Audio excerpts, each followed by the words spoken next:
a great Super Bowl. Wait, it wasn't even that. It was not. Damn it. It was interesting. See, I didn't mind that it was a blowout because I was just interested in what was going on and how it was going down. And I appreciate greatness. And when I think about Super Bowls, I will put what Philadelphia did in that game. I put it there with what the Seahawks did to the Broncos. And that's the one that it probably rings the most true because we've seen other dominant defensive performances, but not to a quarterback of that level. It's kind of the same game. Kind of the same game. As that Broncos Seahawks game. The only thing that gives me pause about that is that Denver offense was great. I mean, it was great. And I'm not trying to do revisionist history here because I bought into the Chiefs as well. But I've been saying for the last 2 years that I did not think this Chiefs team was very good. I thought they had the best coach, the best defensive coordinator, and maybe the best quarterback of all time. And that covered up a lot. But I just always thought, and I keep picking against Kansas City.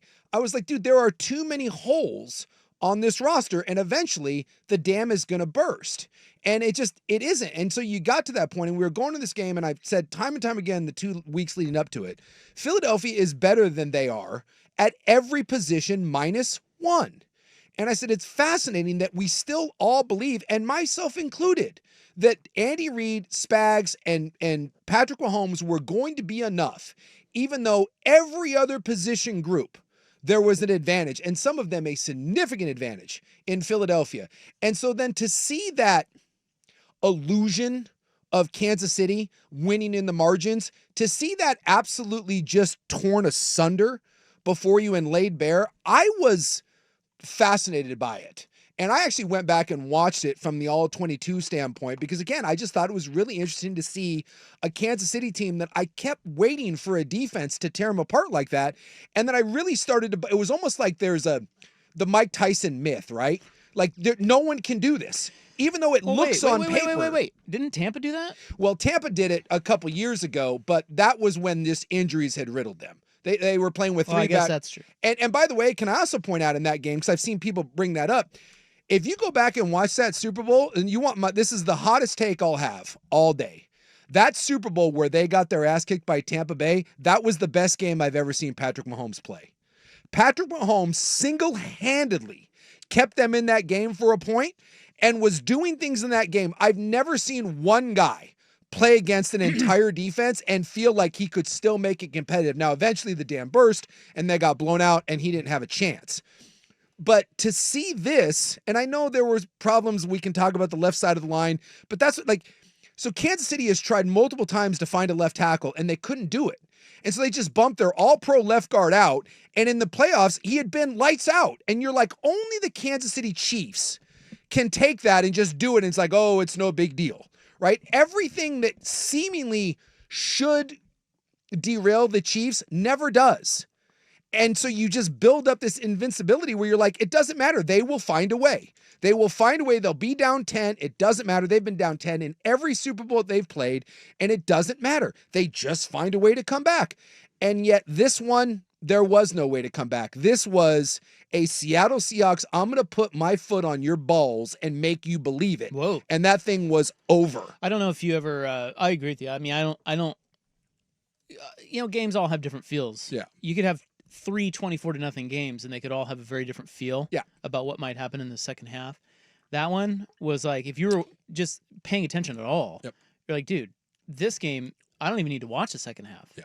They made, that's as good of a performance in a Super Bowl as I think I've ever seen. Yes. Not that I remember every team's performance in every Super Bowl I've watched, but dude, the Eagles on both sides of the ball were absolutely awesome. And they made Patrick Mahomes, I think that's the biggest shocker here. Not really even that it was a blowout, because the Chiefs have been blown out in a Super Bowl before. It was, they made Patrick Mahomes look like he had never played quarterback. And that's that's unbelievable. I mean, the way they made him, and Brady called it out, like his happy feet back there, and like that doesn't happen to him. It just does not happen to him, that's how good Philly was. Because go back and again watch the Tampa Super Bowl, because the Tampa Super Bowl, believe it or not, was worse up front for Kansas City than this one was. And yet Mahomes was still playing his ass off. There were 2 or 3 plays where he made these ridiculous diving throws and his receivers dropped them, The one to Tyreek Hill, go back and look. It's the best throw you'll ever see. This, you know about the Superman throw to Kelsey that he had in the title game? It was 10 times that. It was to Tyreek Hill and he dropped it in the end zone. So even when he's under pressure, he still finds a way. This was a Sam Darnold IC ghost game, and he threw 2 horrible picks. Yeah, he wasn't scrambling. He was just in a state of panic. Do you think he knew?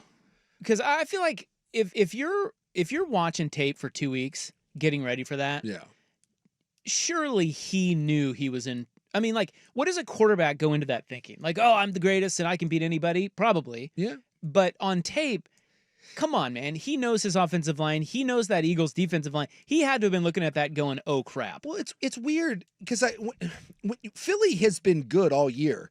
That's the best their defensive line is. Like they turned it up at the right moment. So while I know that's a very, very good Philly defense, I do think Kansas City went in. What was interesting is they didn't even try to run the ball. So I think on film, they looked at it and they're like, screw this. We're not even going to attempt this, right? Our quick passing game is going to be our run game. And I do think that Kansas City got shell-shocked because when I went back and looked at some of their pass protection schemes, Kansas City underestimated what Philly's front was going to be able to do to them. And I thought some of their protection schemes were actually quite sound, and they just got their ass whooped. I did not think that they believed that Tooney, their all-pro left guard, who got moved out to left tackle, which, by the way, I don't think we can appreciate how hard that is. Playing left guard and playing left tackle, those are not similar things. It's borderline asking a small forward in the NBA to then go play center, or maybe vice versa. I mean, it is a huge, huge shift. And while the Eagles' edge rushers are good, those are not all world edge rushers. And so to see Tooney just get his ass handed to him on roller skates time and time again. So what they did was they kept double teaming and trying to bring people to Josh Sweat or to Jalen Carter. That was clearly Kansas City's plan, which, by the way, it's a good plan. Yeah, you can see why they thought that. You see why they thought it. And what they didn't realize is that everyone else on the D-line was going to eat too. And it makes me sad. I just think at some point they ran a tight end screen, right? A tight end delay screen, and Patrick Mahomes got sacked. Do you know how hard it is to get sacked on a tight end delay screen? The whole point of the tight end is to invite the edge rusher up the field so that you can then turn and throw the ball to him. They got sacked on the play.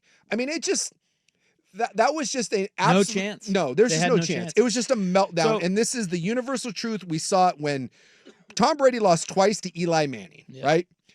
He didn't lose to Eli Manning. He lost twice to the NASCAR front of the New York Giants. Yep. In that entire game, the Philadelphia Eagles, did you know how many times they blitzed? They never blitzed. Zero. No, they rushed 4 the whole time. And when the game mattered through 3 quarters, they had a 47% pressure rate. Doesn't happen. That just when you don't blitz, that doesn't happen. You can't win. It's crazy. Yeah, you can't win that.